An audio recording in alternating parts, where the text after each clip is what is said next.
Assalamualaikum warahmatullahi wabarakatuh. Baik, kali ini saya akan menjelaskan tentang apa itu distribusi frekuensi. Jadi di video ini kita akan belajar tentang distribusi frekuensi. Nah, untuk menjelaskan distribusi frekuensi daripada menggunakan kata-kata, saya akan langsung menggunakan uh, contoh saja. Jadi misalnya ada eventnya itu adalah seumpamanya nilai ujian mahasiswa. Nah, barangkali ada 10 mahasiswa,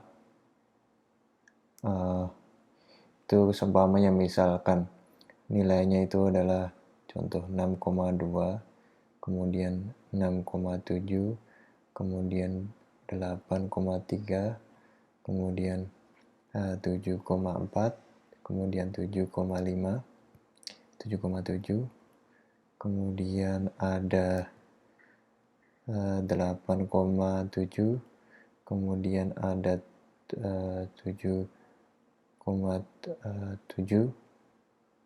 kemudian ada 7,8, kemudian ada 6,6, kemudian yang terakhir ada 6,3, misalkan begitu. Ini ada 10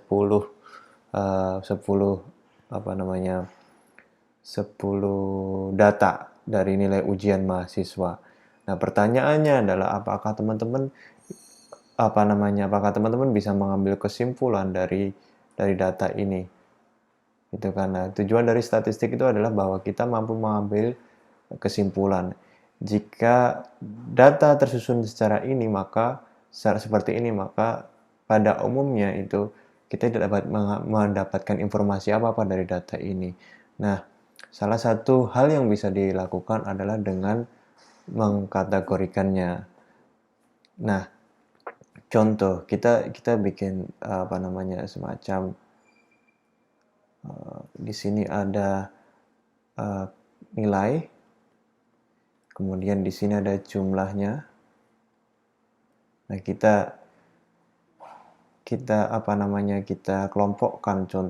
kelompokkan mulai dari misal 6,0 sampai 6,4, kemudian 6,5 sampai 6,9, 7,0 sampai 7,4, 7,5 sampai 7,9,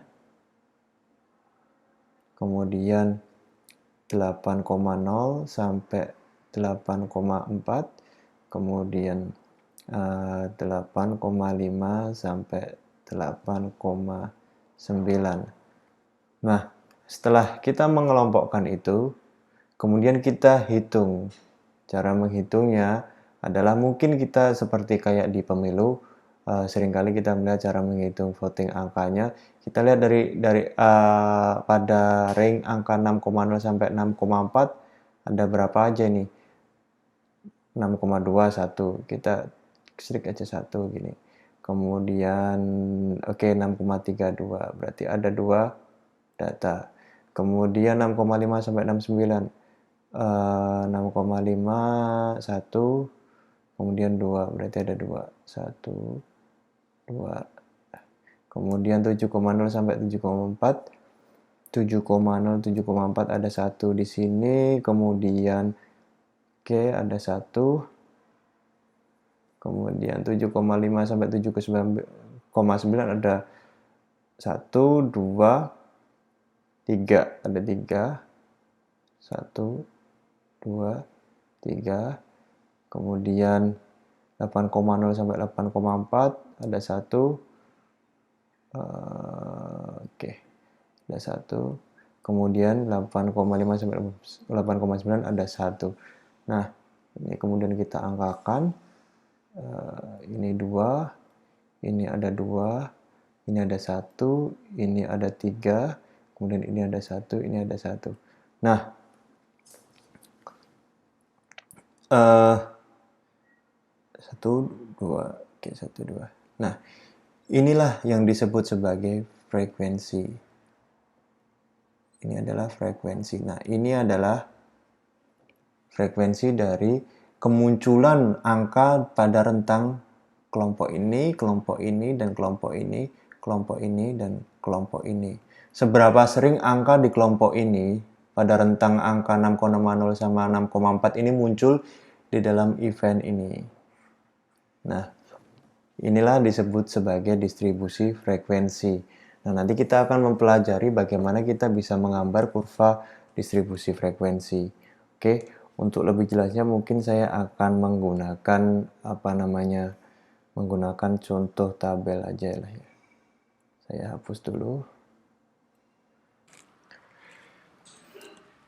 Baik, sekarang kita sudah mempunyai data yang real ya. Ini adalah data hasil produksi padi kering. Jika teman-teman lihat di sini, data ini itu masih sangat acak. Jadi untuk mengambil kesimpulan dari data ini itu akan sangat susah ya. Kita hanya bisa mereka-reka.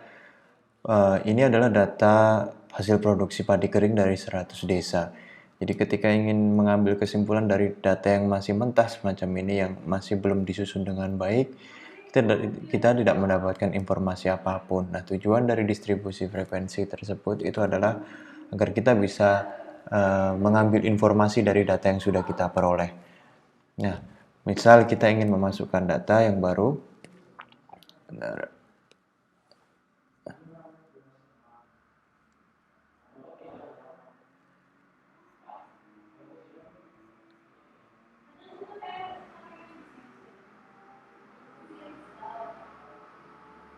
Jika teman-teman lihat di sini, ini datanya lebih urut.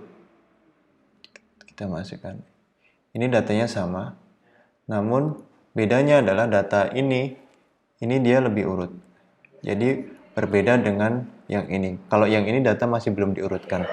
Nah, dari data yang urut ini kita bisa mengambil kesimpulan hanya dengan melihat angkanya saja. Ada beberapa kesimpulan yang kita bisa ambil, yaitu jaraknya. Yang dimaksud jarak adalah jarak antara angka terkecil di sini 26 dengan angka terbesar di sini. Jadi angka terkecil adalah 26, sedangkan angka terbesar adalah 136. Nah, ketika ini dikurangkan 136 dikurangkan dengan 26, jadi jaraknya sekitar 110. Gitu kan. Nah, dari sini kita sudah bisa mengambil informasi. Kemudian setelah itu kita bikin tabel intervalnya. Oke. Seumpamanya ini saya langsung saja ambil yang sudah jadi. Add image tabel interval untuk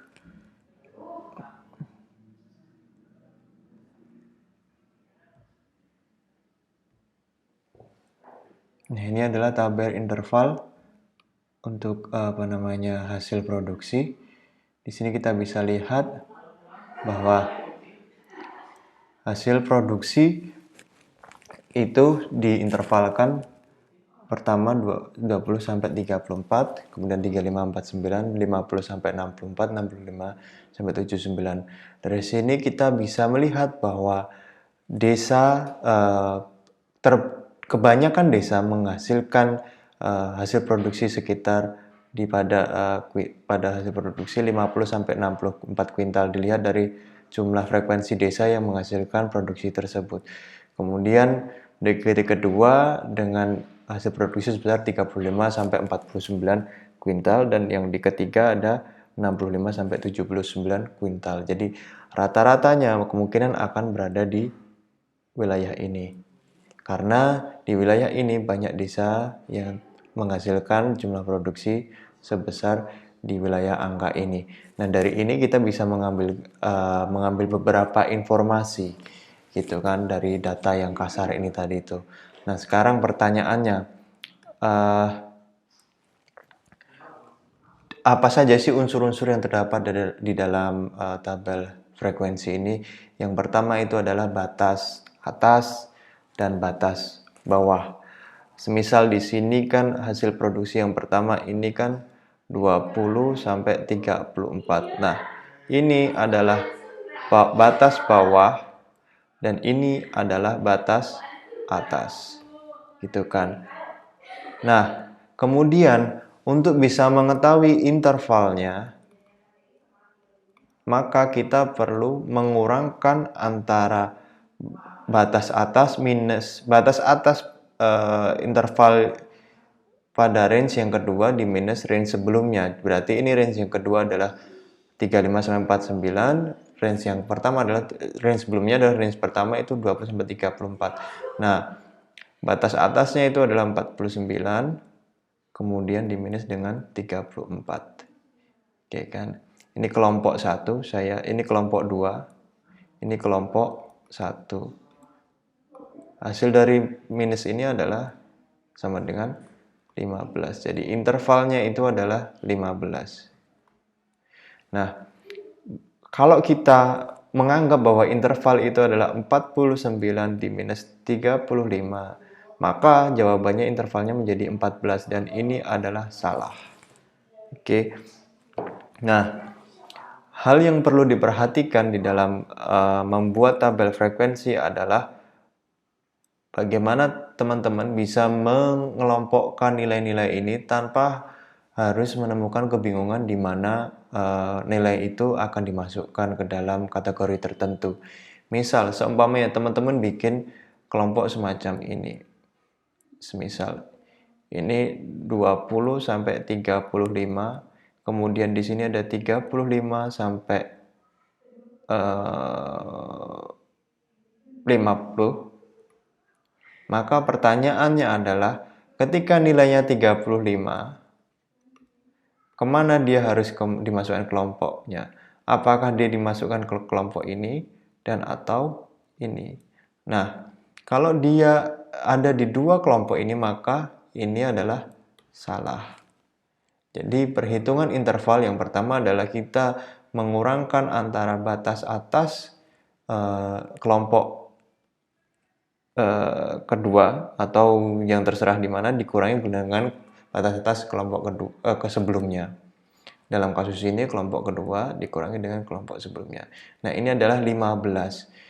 Bukan mengurangkan antara batas atas dengan batas bawah. Semisal ini kan batas atasnya adalah 49, batas bawahnya 35 dikurangkan menjadi 14. Bukan seperti ini.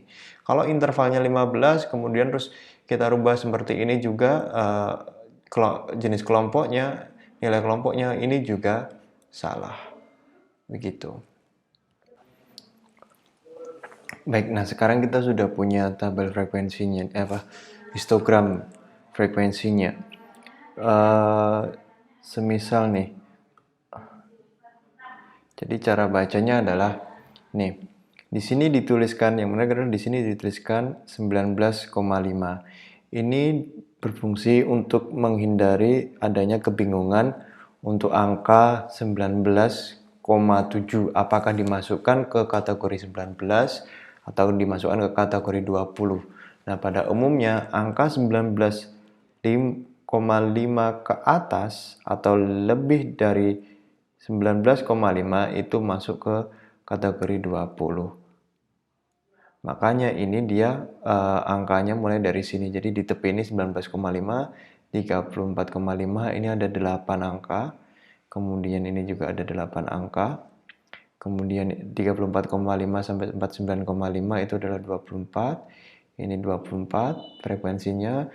49,5 sampai 64,5 itu adalah 27.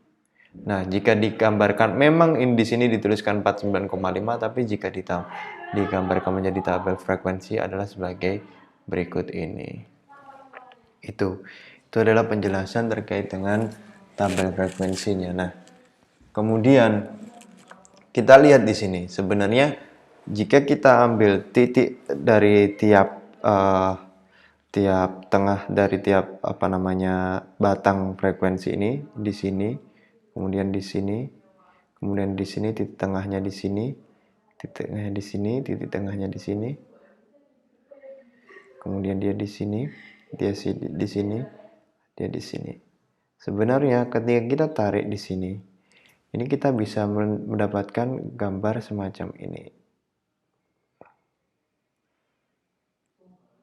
kurang lebih semacam begini. Nah, ini disebut sebagai kurva frekuensi, kurva distribusi frekuensi. Nah, ketika nanti teman-teman melakukan penelitian, data teman-teman itu kan dipertanyakan apakah data Anda itu terdistribusi seperti apa. Nah, salah satu cara melihatnya itu adalah dengan melakukan membuat tabel sesuai dengan frekuensi kejadian ini. Nah, sama semacam ini. Jadi awal mulanya kita tahu distribusinya adalah semacam ini.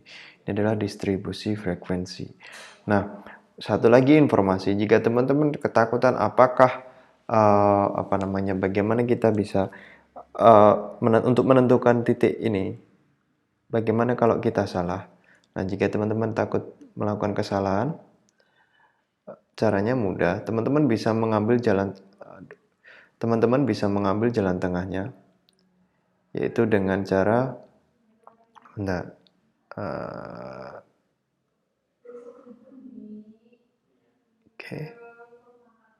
kok warna hitam.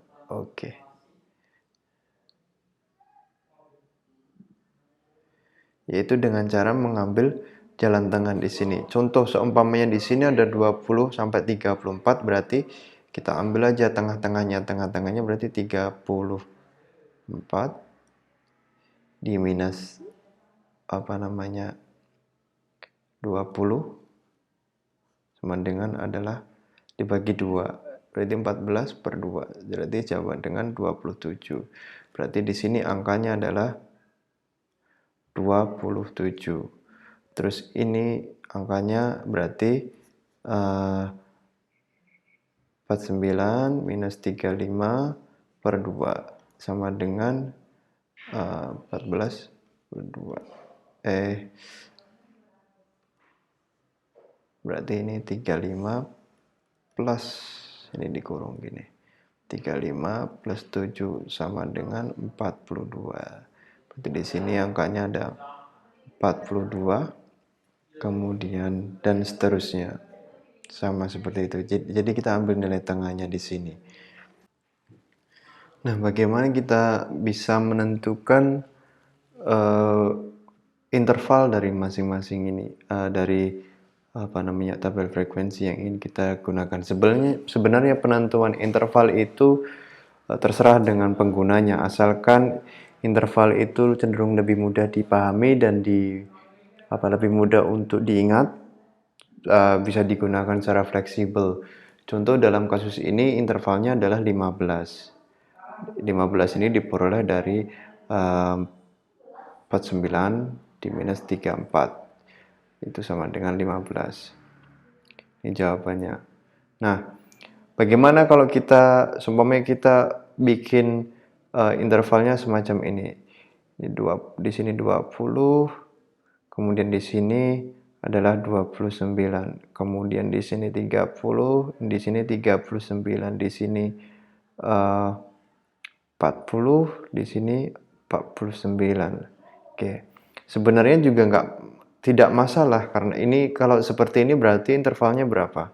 Kita lihat aja dari 39 di minus 29, berarti intervalnya ada 10. Yang ini tadi intervalnya 15, kalau yang ini intervalnya 10. Nah, apakah bisa seperti ini? Sebenarnya bisa aja, berarti ini mempengaruhi jumlah desa yang di sini. Bisa saja jumlah desa untuk 20 sampai 29 itu hanya 5.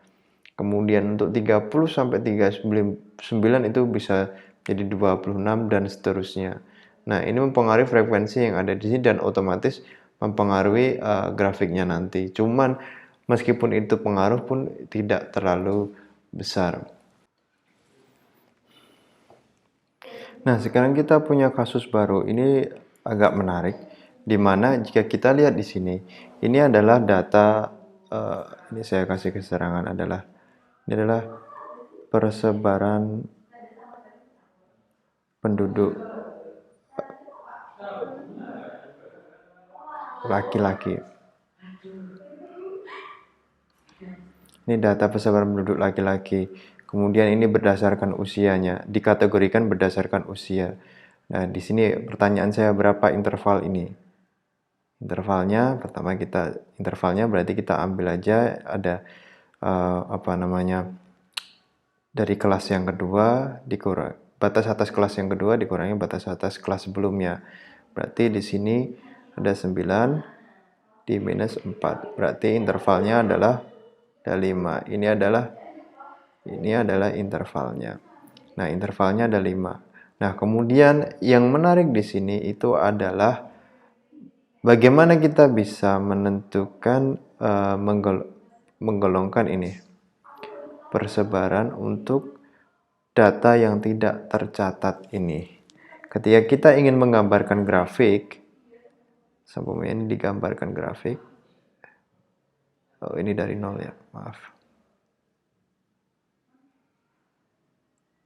Semuanya digambarkan grafik semacam ini.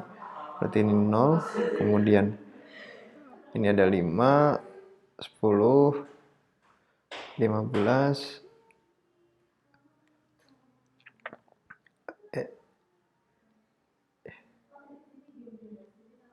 ini 4,5. Kemudian ini ada 9,5, kemudian ada 14,5 dan seterusnya. Nah, bagian TT ini akan dimasukkan kategori di mana? Karena kalau 0,4 ini mungkin dia ada di sini. 0 sampai 4,5 ada di sini. Kemudian 5 sampai 9 itu ada di sini. Seumpamanya seperti itu. 10 sampai 14 ada di sini. Nah, bagaimana dengan ini TT ini? Nah, caranya adalah dengan membagi ratakan jumlah penduduk yang tidak terdaftar. TT itu adalah tidak terdaftar ke dalam kelompok umur ini. Ya, bagaimana cara menjumlahkan bagaimana cara membagi rata? Caranya membagi rata adalah jumlah kelompok umur jumlah kelompok umur yang dimaksud dibagi dengan total keseluruhan jumlah penduduk diminuskan jumlah TT-nya ini. Contoh berarti seumpamanya kita cari kelompok 0,0 sampai 4. Ini jumlahnya itu dia punya sekitar 1.752.168 dibagi dengan jumlah totalnya adalah jumlah total penduduk 11.590.477 diminuskan 5.713. Nah, dari sini ketemulah bobotnya itu 0,1512. Oke, ini untuk kelompok 0,4 berarti 0 sampai 4. Kalau untuk kelompok 5 sampai 9 ya sama mengikuti alur seperti yang ini tadi. Nah, setelah semua bobot ini diperoleh, kemudian kita kalikan bobot tersebut dengan 5.700. Berarti ini itu diperoleh dari perkalian antara ini dengan ini. Jadi 12 dikalikan 5713 jawabannya adalah ini. Kemudian ini dikalikan dengan ini jawabannya adalah ini. Ini oke. Jadi ini adalah dikalikan 5713. Oke. Setelah itu, setelah mendapatkan hasil ini, tinggal ditambah aja ini, ditambah ini, jawabannya adalah ini. Jadi jumlah sebelumnya ditambah jatah pembagian rata dari frekuensi kelas, kemudian masuk ke jumlah akhir. Barulah kita sudah mempunyai jumlah akhir untuk setiap kelas yang ada kategori umurnya. Sehingga kita tidak kebingungan. Dan kemudian pertanyaan berikutnya adalah, kemudian bagaimana dengan kelompok umur 75 plus ini? Nah, untuk kelompok umur 75 plus biasanya di sini dikasih keterangan 75 plus, kemudian di sini dikasihkan seperti tanda titik-titik semacam ini. Nah, ini berarti untuk kelompok 75 ke atas. Gitu.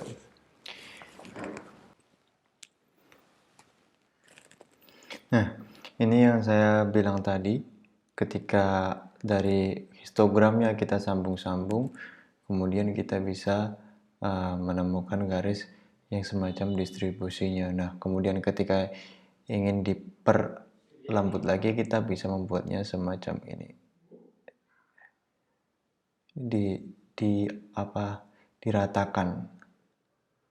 Nah, ibaratnya kurang lebih adalah semacam ini ketika kita ingin meratakan secara intuitif tanpa menggunakan perhitungan secara matematis, tapi hanya mengambil kira-kira saja hasilnya semacam ini bisa diratakan semacam ini. Nah, kemudian kita masuk ke histogram kumulatif. Apa yang dimaksud dengan histogram kumulatif?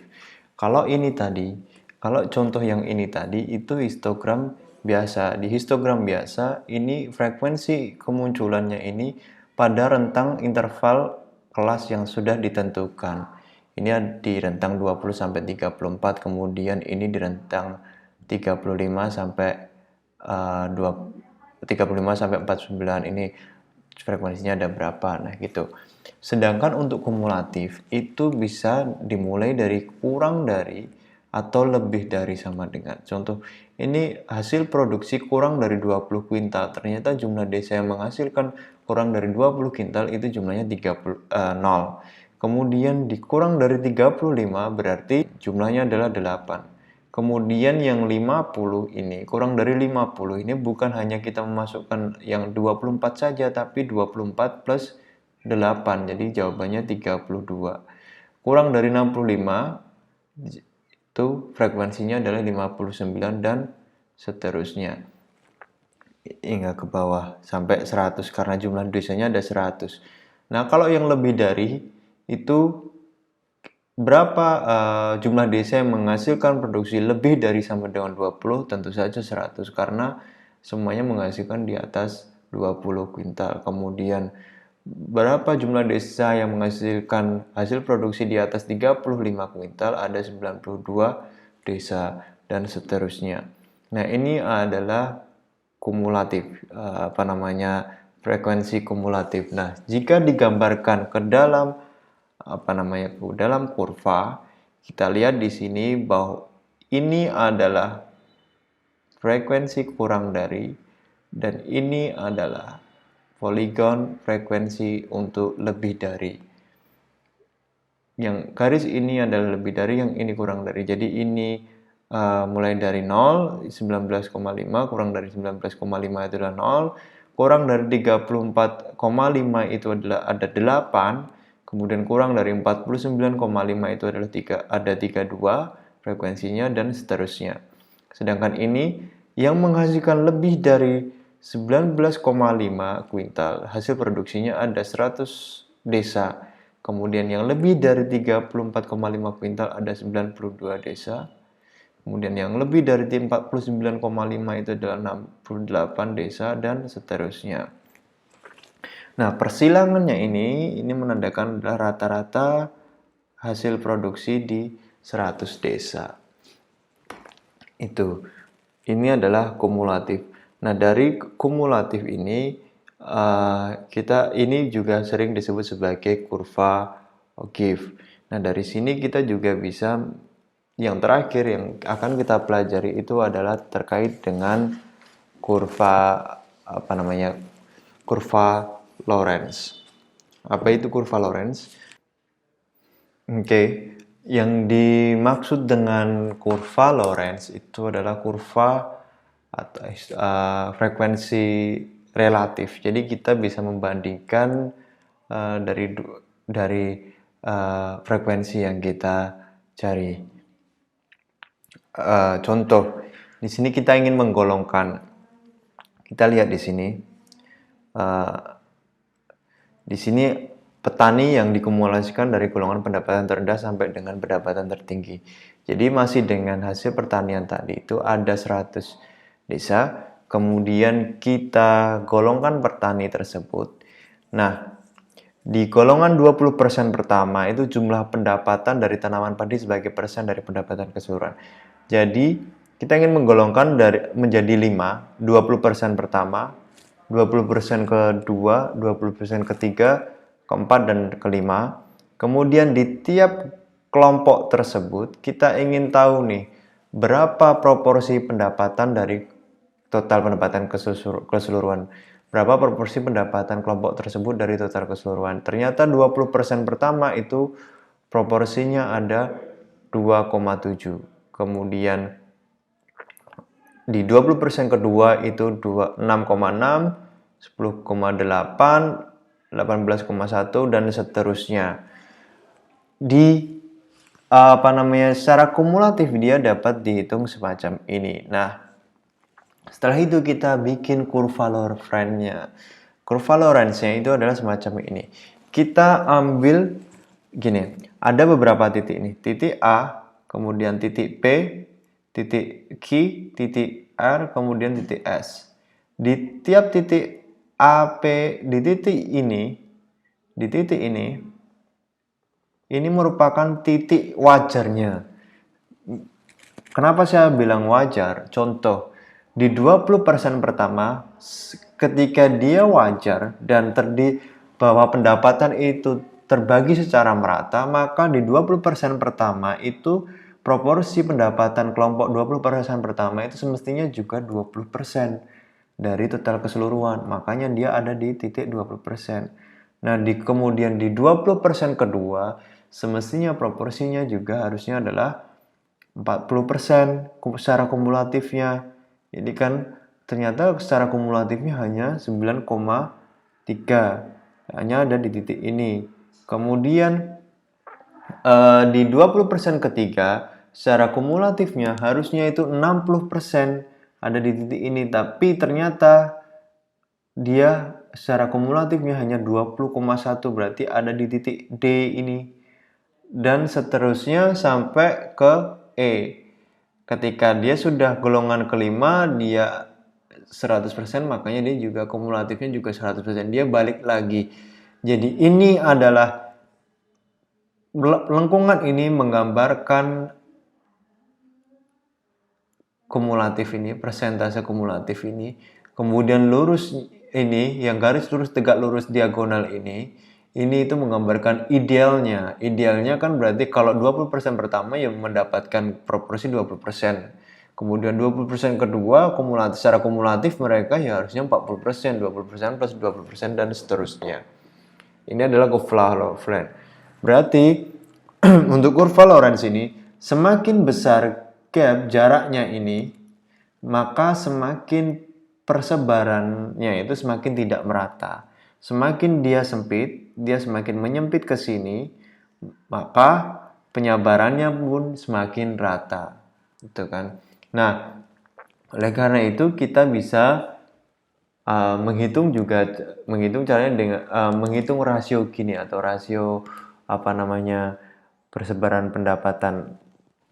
Rasio gini itu diperoleh dari rumus rasio gini, SRG sama dengan 1 minus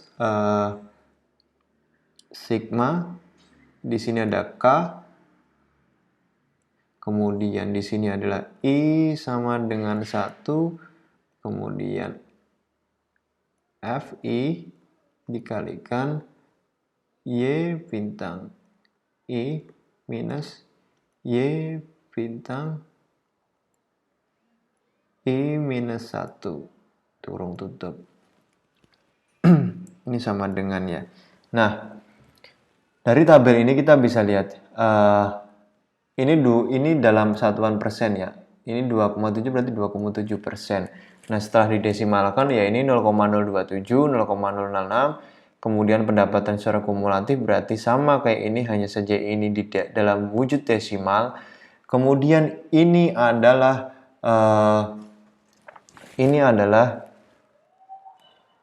Y bintang I